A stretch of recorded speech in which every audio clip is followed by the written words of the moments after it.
السلام عليكم ورحمة الله تعالى وبركاته. الحمد لله الذي هدانا لهذا وما كنا لنهتدي لولا أن هدانا الله. رب اشرح لي صدري ويسر لي أمري واحلل عقدة من لساني يفقهوا قولي. Salam alaikum frères et sœurs, j'espère que vous allez bien. J'espère que vous passez une très bonne nuit. Donc on va continuer avec les recettes. Donc aujourd'hui on va avoir un secret qui aidera les personnes qui ont un handicap qui est la timidité. Donc vous savez qu'il y a des personnes qui ont vraiment du mal à être avec les gens, à sortir dans la rue ou fréquenter des endroits où il y a beaucoup de personnes. Donc c'est un handicap qui peut vraiment vous empêcher de vivre une belle vie et vraiment être efficace, que ce soit dans le lieu du travail ou dans n'importe quelle situation. Ça peut vraiment vous bloquer lorsque vous avez cet handicap qui est la timidité.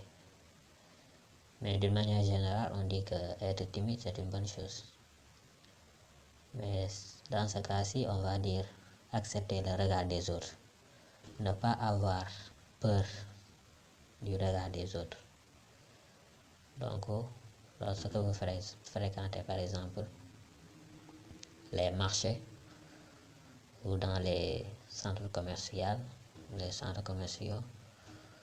ou même lorsque vous prenez une parole devant un public nombreux de personnes qui sont nombreuses à vous regarder. Donc dans ces cas-là, ce doigt peut vous aider. Donc pour ne plus avoir peur, que ce soit lorsque vous êtes dans les universités, dans des endroits où il y a beaucoup de personnes, il faut réciter Allahumma inna naj'aluka fi nuhurihim wa na'udhu bika min shururihim. Allahumma inna naj'aluka fi nuhurihim wa na'udhu bika min shururihim. Allahumma inna naj'aluka fi nuhurihim wa na'udhu bika min shururihim. Donc c'est ce doigt qu'il faut réciter. Et Inch'Allah, lorsque vous le faites, vous serez vraiment détendu.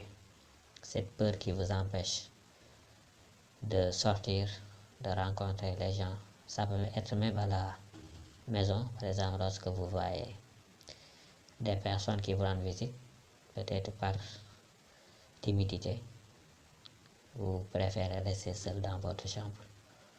Ou lorsque vous avez une chose très importante une course très importante à faire, que ce soit par exemple dans les marchés ou un endroit où il y a beaucoup de personnes.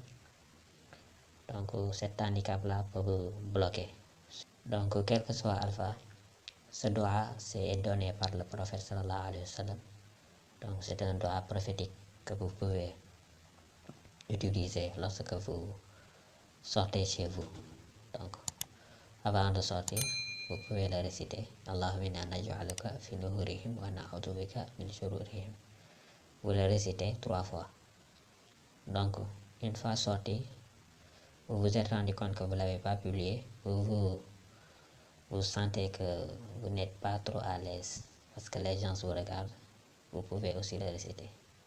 Allahumma inna naj'aluka fi nuhurihim wa na'udhu bika min shururihim. Donc c'est une recette prophétique qui est donnée par notre bien-aimé sallallahu alayhi wa sallam. Il y a 2 autres aussi que vous pouvez réciter chaque jour, mais abondamment, c'est-à-dire vous le faites réciter plusieurs fois. Vous pouvez choisir un nombre de 500 ou 1000 par jour. Donc lorsque vous le faites, après cette timidité, cette peur, le regard des autres va disparaître petit à petit. Donc inna kaffaynakal mustahzi'ina. inna kaffaynakal mustahzi'ina. Ou vous pouvez réciter inna kaffaynakal mustahzi'ina, bien sûr. Après wa ja'ala kalimatullahi hiya al-ulya, wa ja'ala kalimatullahi hiya al-ulya, wa ja'ala kalimatullahi hiya al-ulya. Donc ce petit verset qui se trouve sur le Saint-Coran, vous pouvez le choisir et vous le réciter constamment. Vous pouvez le faire 500 ou 1000 fois ou plus, mais récitez-le plusieurs fois, Inch'Allah. Soit vous récitez inna kafaynaka al-mustahzi'ina constamment, ou vous choisissez wa ja'ala kalimatullahi hiya al-ulya. Ou le plus simple et plus efficace, vous récitez Allahumma inna naj'aluka fi nurihim wa na'udhu bika min shururihim. Avant de sortir, ou lorsque vous êtes dans les supermarchés, ou dans les mosquées, ou dans un endroit où il y a beaucoup de personnes qui vous regardent, un endroit où beaucoup de personnes sont fréquentées, vous pouvez le réciter. Inch'Allah, cette peur va disparaître soudainement, Inch'Allah. Donc, c'est un handicap qui touche beaucoup de personnes. Donc, utilisez cette recette, Inch'Allah, et cette peur va disparaître, Inch'Allah. Donc, c'est tout pour aujourd'hui. Comme d'habitude, abonnez-vous et partagez aussi cette vidéo pour que les autres personnes qui vivent cet handicap peuvent en profiter, Inch'Allah. Assalamu alaikum wa rahmatullahi ta'ala wa barakatuh.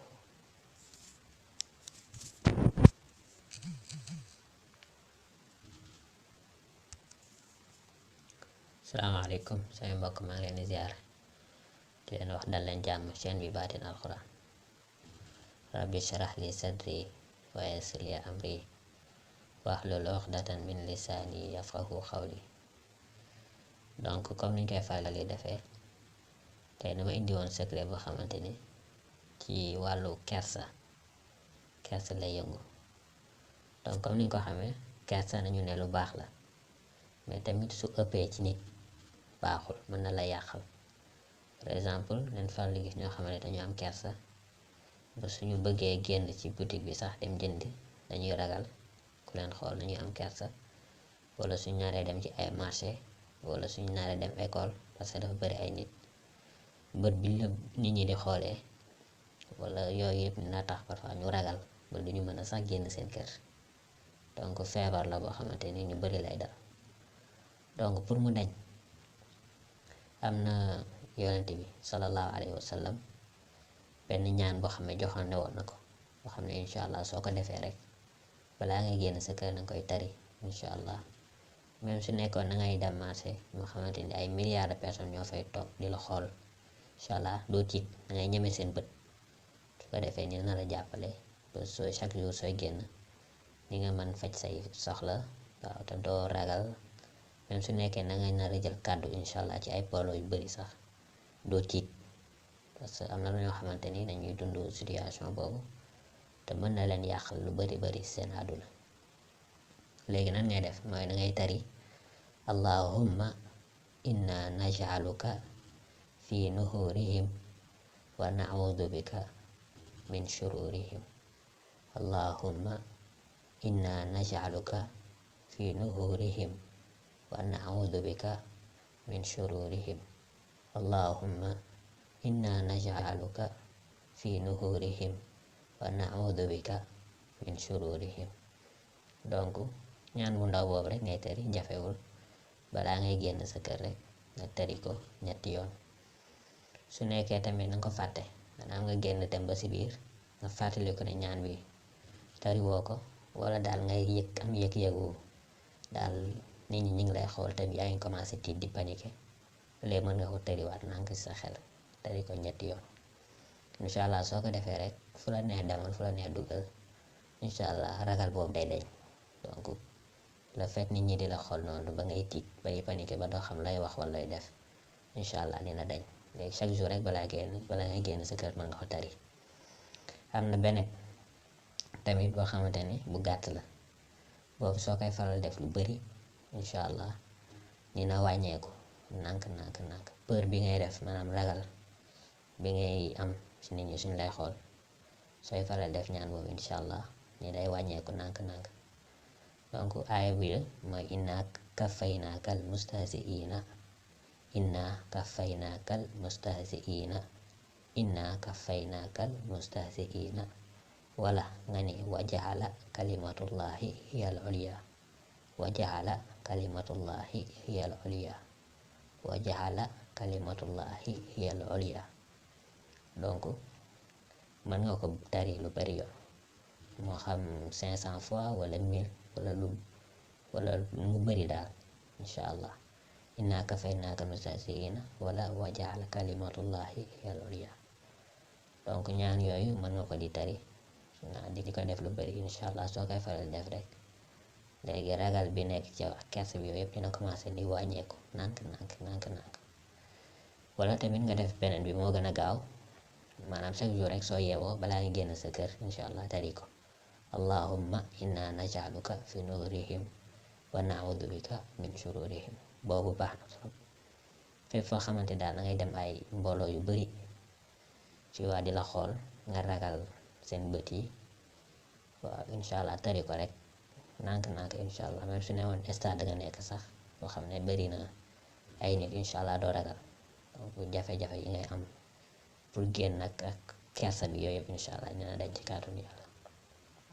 donc parce que feebar la boo xamante ni tamit ñu bari lay dal ñoo xamante ni yàlla fi leen nattu ñëm ak ñu bët. donc tari ko rek insha allah yàlla ni na la jàppale. donc secret boobu laa indi loon tey, xanaa di leen wax rek su nekkee jotoo leen abonné ngeen abonné. vidéo bi tamit nga jéem ko partagé parce que ñàkk am na ñoo xamante ni ñu ngi dund situation boobu. soo ko partagé insha allah ñoom tamit ñu mën ci jëfandikoo insha allah ba seen feebar dakk insha allah. assalaamu aleykum wa rahmatullahi taala wa barakatuh.